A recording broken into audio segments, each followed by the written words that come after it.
Queimadas na Amazônia. Forças Armadas trabalham no combate aos incêndios. Membros do G7 oferecem 20 milhões de euros para combater o problema. E você vai ver também. Primeira parcela do 13º salário começa a ser paga para aposentados e pensionistas. O Brasil tem mais médicos por 1.000 habitantes do que é recomendado pela Organização Mundial da Saúde, mas quantidade não se reflete em qualidade. 7 pessoas morreram em uma colisão de um helicóptero com um avião na Espanha. Supremo Tribunal Federal marca para setembro o julgamento da tabela de frete mínimo para caminhoneiros. Tudo isso e muito mais agora na edição de 1 da tarde. Olá, boa tarde. Estamos chegando com as principais notícias do Brasil e do mundo. Boa tarde para você nessa segunda-feira, dia 26 de agosto de 2019. E vamos saber quais são as notícias mais lidas nos portais na internet. De olho no portal R7. Tigre desaparecido é encontrado relaxando em casa de família. Olha que belezinha, gente. Parece um gatinho, não é não? Bom, esse tigre selvagem foi encontrado deitadão em uma cama na Índia. O bichano fugiu de um parque por causa das chuvas de monção que inundaram o seu habitat natural.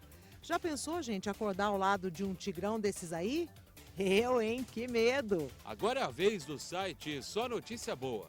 Após achar carteira com dinheiro, aposentado encontra a dona pelas redes sociais. Vem cá, e você, o que faria nessa situação, hein? Fala a verdade. Bom, o Jadiel correu pro abraço após encontrar Joilma, a esquecida que perdeu a carteira em Natal, Rio Grande do Norte. O aposentado achou a carteira dela recheada de grana e não pensou 2 vezes. Fuçou seus documentos e fez uma busca em diversas redes sociais pelo nome. Pronto, achou, entrou em contato e devolveu o que não lhe pertence. Que baita gesto, hein, Jadiel? Mas nem todo mundo é assim. E para fechar, no portal G1, casa com pintura de emojis é posta à venda após polêmica na Califórnia. A dona da casa, que nem mora aí, queria arrecadar uma grana com aluguéis para a temporada a curto prazo. Só que essa prática é proibida em alguns lugares lá nos Estados Unidos. Bom, ela resolveu então colocar essas pinturas bonitinhas, os emojis, com a boquinha fechada. Seria ironia? Bom, os vizinhos, além de denunciá-la, não gostaram nada dessa veia artística. Acharam que foi uma indireta. Tá entendendo, né? Bom, chega de polêmica. A dona dessa casinha simpática resolveu colocá-la à venda assim mesmo, pintadinha com as carinhas. Sabe por quanto?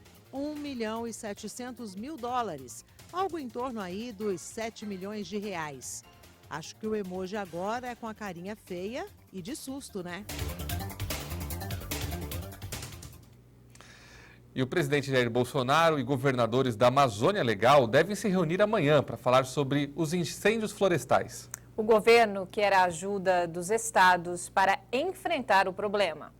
As Forças Armadas brasileiras já atuam na operação de combate aos incêndios florestais na Amazônia. Neste domingo, mais 3 estados foram autorizados a receber o reforço dos militares: Acre, Mato Grosso e Amazonas. Rondônia, Roraima, Tocantins e Pará já formalizaram o pedido de ajuda. O presidente Jair Bolsonaro marcou para esta terça-feira uma reunião com os governadores dos 9 estados da Amazônia Legal para tratar das queimadas na região. A mobilização acontece depois que o presidente assinou o decreto que autoriza a garantia da lei e da ordem na região da Amazônia Legal. O ministro da Defesa, Fernando Azevedo, afirmou que vai apoiar as investigações sobre uma possível ação criminosa de fazendeiros no dia 10 de agosto, batizado como Dia do Fogo. O ministro do Meio Ambiente, Ricardo Salles, pediu apoio aos estados para a fiscalização e controle das queimadas e reforço com o policiamento local. O Ministério da Economia anunciou a liberação imediata de 38 milhões e meio de reais para o combate aos incêndios. Pelas redes sociais, o presidente Jair Bolsonaro agradeceu aos chefes de estado de outros países pelo apoio para conter os incêndios na Amazônia. Bolsonaro afirmou que o Brasil é um país democrático, comprometido com a proteção ambiental e que respeita a soberania de cada país. E preocupados com as queimadas, os líderes das potências mundiais reunidos na cúpula do G7 na França concordaram em ajudar os países afetados pelas chamas. O grupo ofereceu 20 milhões de euros, o equivalente a 90 milhões de reais, para combater as queimadas na Amazônia. Os países do G7, reunidos em uma cúpula no sul da França, concordaram em ajudar os países afetados pelos incêndios que assolam a Amazônia. Existe uma convergência real para dizer que todos concordamos em ajudar os países afetados por esses incêndios o mais rápido possível. Existem vários deles. A Colômbia chamou a comunidade internacional, então devemos estar presentes e vamos acabar com isso. As imagens da floresta amazônica em chamas provocaram uma comoção global e impulsionaram o assunto na agenda das discussões do G7. Macron garantiu que a soberania dos países será respeitada ao pedir um plano de reflorestamento da Amazônia a longo prazo. A crise ambiental ganhou tamanha proporção que ameaça o acordo comercial entre a União Europeia e o Mercosul, assinado no final de junho, após 20 anos de negociações. E terminou a intervenção nas penitenciárias de Manaus depois do massacre de 55 presos. Veja esse e outros destaques no Brasil. A Força-Tarefa de Intervenção Penitenciária estava em Manaus desde junho para conter a crise carcerária no estado. O problema começou depois do massacre de 55 detentos num presídio da capital. Passados os 90 dias, o estado do Amazonas não pediu ao Ministério da Justiça uma flexibilização no prazo de permanência do reforço federal, por considerar que a ajuda não é mais necessária. Um susto em Goiânia no fim de semana. 4 pessoas ficaram presas em um carrinho de montanha-russa a 25 metros de altura. De acordo com os bombeiros que foram chamados para fazer o resgate, os 4 funcionários do parque de diversões faziam testes no brinquedo. Mas um dos freios do carrinho travou. 3 mulheres e um homem desceram pela escada colocada pelos bombeiros e ninguém se machucou. Os testes na montanha-russa vão continuar. Em Lages, na Serra Catarinense, um homem de 54 anos e o neto dele de 2 foram encontrados mortos em um rio. Eles estavam em uma canoa que virou e afundou perto de uma ilha. Os pais da criança contaram que também estavam na canoa. A família pretendia chegar a outra margem para pescar, mas durante uma manobra, todos caíram no rio. O casal conseguiu nadar e os corpos do avô e do neto afundaram. Eles foram resgatados horas depois. Uma batida entre 2 carros deixou 5 feridos hoje de manhã e interditou a estrada perto de Serrana, interior de São Paulo. Com o impacto, os carros capotaram várias vezes e ainda provocaram um engavetamento. Todas as vítimas foram socorridas e a polícia pede mais atenção nas estradas nessa época do ano em que há muita neblina e nevoeiro. No Paraná, a polícia prendeu um casal que transportava 1 tonelada e 300 quilos de maconha e ainda tinha 2 fuzis. A apreensão foi ontem no posto de fiscalização da Polícia Rodoviária Federal em Mandaguari. O motorista, de 49 anos, disse que não sabia da droga. Ele falou que comprou a carreta e que a viagem de Guaíra até Itapira, onde mora em São Paulo, era para testar o caminhão. E aposentados e pensionistas começam a receber a partir de hoje a primeira parcela do 13º salário. Segundo a Previdência Social, devem ser injetados cerca de 22 bilhões de reais na economia. Cerca de 30 milhões de beneficiários vão receber a gratificação na folha mensal de pagamentos do INSS até o dia 6 de setembro. Só essa primeira parte de recursos liberados deve injetar cerca de 22 bilhões de reais na economia neste terceiro trimestre. Vão ter direito ao 13º salário quem, durante o ano, recebeu os benefícios de aposentadoria, pensão por morte, auxílio-doença, auxílio-acidente, auxílio-reclusão e salário-maternidade. No caso de auxílio-doença e salário-maternidade, o valor do abono anual deve ser proporcional ao período recebido. Nessa primeira metade do abono, não vai haver desconto de imposto de renda. O tributo sempre é descontado na segunda parte do pagamento. Os valores vão ser depositados na conta corrente em que o segurado recebe o benefício mensal do INSS. A segunda parcela deve ser paga junto com o benefício de novembro, a partir do dia 25. A antecipação de metade do 13º salário já costuma acontecer desde 2006, mas as decisões são tomadas anualmente. Este ano, o governo editou uma medida provisória para tornar essa antecipação obrigatória. Veja a seguir: o Brasil tem mais médicos por 1.000 habitantes do que é recomendado pela Organização Mundial da Saúde, mas quantidade não se reflete em qualidade. O Supremo Tribunal Federal marca para setembro o julgamento da tabela de frete mínimo para caminhoneiros. Nós voltamos em instantes. Até já!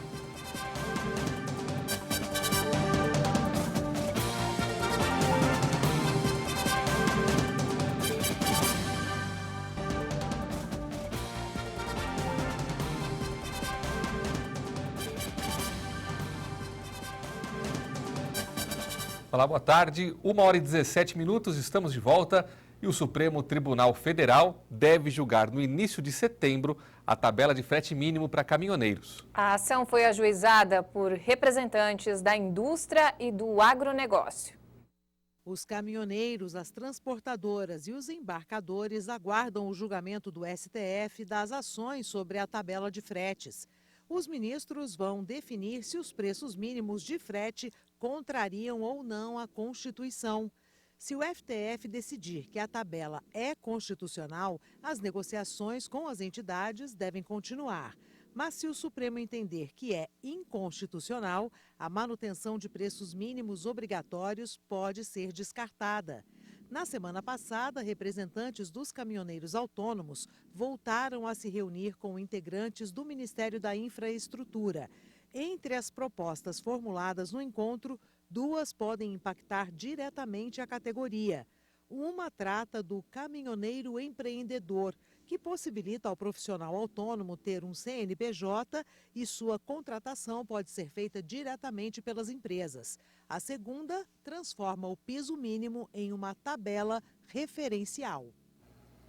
E o Banco Central informou que os gastos de brasileiros no exterior somaram 1 bilhão e 890 milhões em julho. Esse foi o maior resultado para o mês dos últimos 5 anos.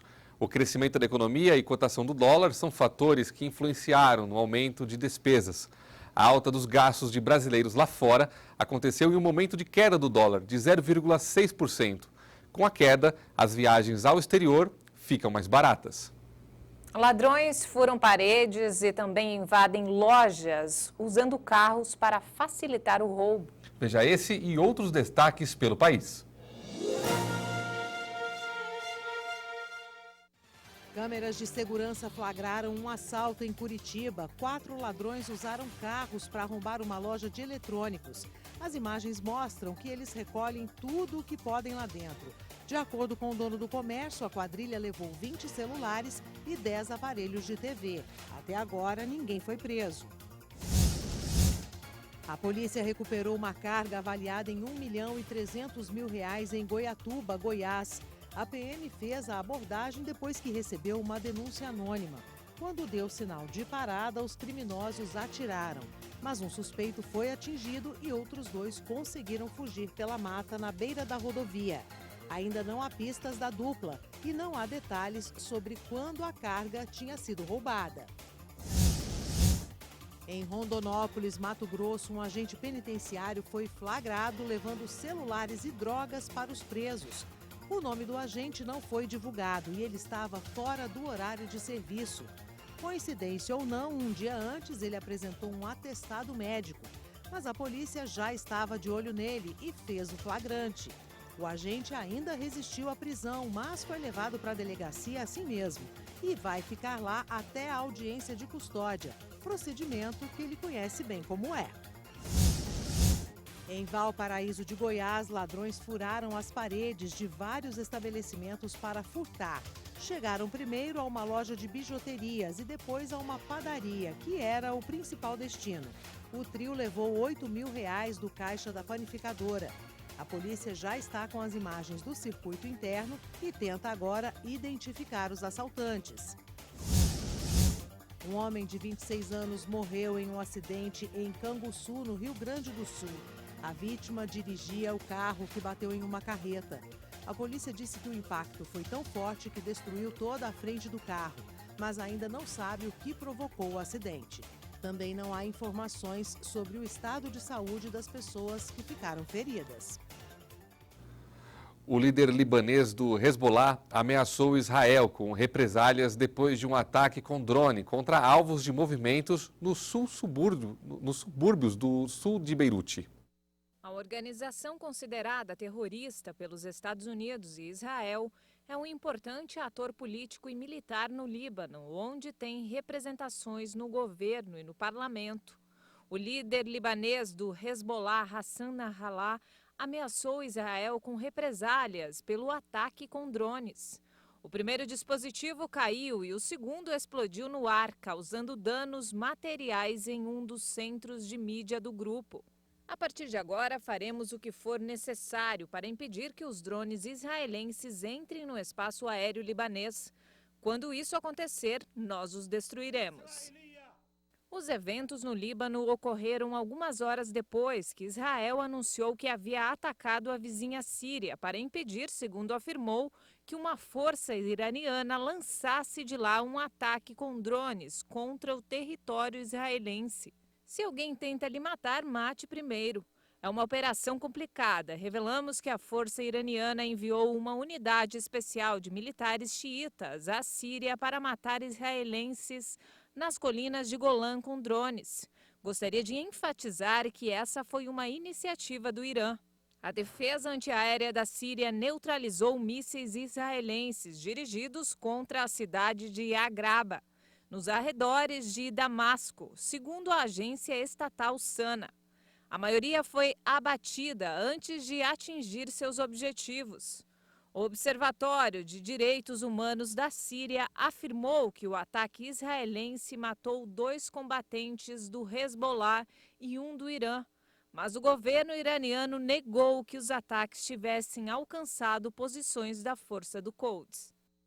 E olha só, o Brasil tem 475 mil médicos, em média 2 para cada grupo de 1.000 pessoas. Mais que o dobro do recomendado pela Organização Mundial da Saúde. A notícia, que parece boa, pode ter um efeito colateral. Apesar de serem profissionais com diploma e registro no CRM, nem todos têm a vocação para a medicina. E isso tem consequências.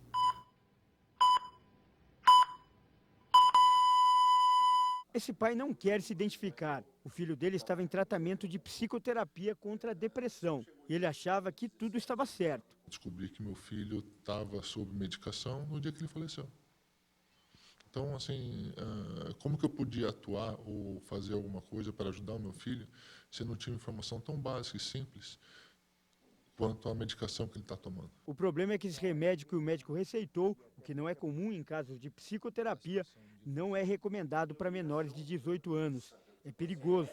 O que eu vi ali foi um ato de desespero. Eu vi muita dor ali, de um menino de 16 para 17 anos que tinha uma vida pela frente. Um cara que está fazendo muita coisa legal, inteligentíssimo, muito doce, mas que a vida dele tornou-se insuportável. E o que ele deixou para a gente foi que a escola não dava o apoio para ele, a escola fazia com que ele se sentisse um idiota, fazia com que ele se sentisse um incapaz, e que assim ele não ia viver mais, assim ele não estava a fim de fazer as provas e assim por diante. O Brasil tem hoje 475 mil profissionais, mas o que falta é deslocar médicos para locais que não contam com quase nenhuma assistência. O maior número está na região sudeste do país. Depois vem o centro-oeste, o sul, o nordeste e o norte. Foi por isso que no ano passado, o então presidente Michel Temer suspendeu a abertura de novos cursos de medicina para tentar equilibrar esse mercado. Até porque, mesmo passando 6 ou 7 anos na faculdade, alguns saem de lá com o diploma. Apenas com o diploma. A maior dificuldade das vítimas é provar o erro médico. 70% das decisões são favoráveis aos profissionais e apenas 30% aos pacientes. O Conselho Regional de Medicina afirma que toda denúncia é investigada, mas faz uma ressalva. Os casos não devem ser encarados de forma simplista. Um erro médico, no entender do órgão, pode ser causado por diversos fatores, desde a negligência do médico até a falta de estrutura para o trabalho. A gente sabe que tem todo um contexto que envolve o trabalho do médico e que pode trazer e ocasionar esse erro também. Ou o contrário, né? Pode provar que aquele médico não errou. né? Que, na verdade, o que aconteceu foi um desfecho desfavorável, mas não necessariamente um erro do médico, né? A gente tem que lembrar que a medicina é uma ciência, né, de meio, não de fins. Então, o médico ele não pode prometer, ele não pode garantir sucesso, né, em todos os procedimentos que ele faz, mas ele tem que garantir que ele fez o melhor pelo paciente. Faz quase um ano que o Conselho Regional de Medicina não faz uma prova para avaliar os recém-formados. O órgão informou que está preparando um novo método para verificar a qualidade dos serviços prestados pelos novos profissionais. Uma avaliação única só no final do curso médico, né, muitas vezes ela não vai trazer para a gente a realidade da formação do médico. Então, pensar numa avaliação de progressão, né, uma avaliação progressiva, uma avaliação a cada 2, 4 anos, né, durante o curso, isso quer dizer uma avaliação na parte básica do curso, que são nos 3 primeiros anos, 4 primeiros anos, e uma avaliação na parte final do curso, né, que é no internato do médico, talvez fosse uma forma mais precisa da gente avaliar aonde a gente tem esse erro de formação. Junto com os problemas de formação, aumentam as denúncias. O Conselho Regional de Medicina recebe por mês uma média de 260 reclamações. E a cada 30 dias, 2 médicos têm o registro cassado e ficam impedidos de trabalhar. E depois de passar todo esse assunto, 1 semana, 2, eu liguei para ele e falei, eu quero o prontuário do meu filho. Ele, não vou te entregar. Eu falei, peraí. Eu falei, fulano, já passou. Meu filho já morreu, a gente não tem mais o que fazer por ele. Deixa pelo menos eu saber o que estava acontecendo. Eu sou o pai, eu tenho o direito de saber o que está acontecendo com meu filho. Tenha pelo menos a dignidade de me dar essa informação. Não, porque eu não sei o que você vai fazer com essa informação. Eu falei, peraí. Vamos com calma. Eu quero saber o que está acontecendo com meu filho. Eu vou saber, mas você não tem a menor dúvida. Mas não tenho nenhum... Aí ele volta para a retórica. Eu não tenho nenhuma obrigação de fazer isso por você. Não era você que pagava o honorário.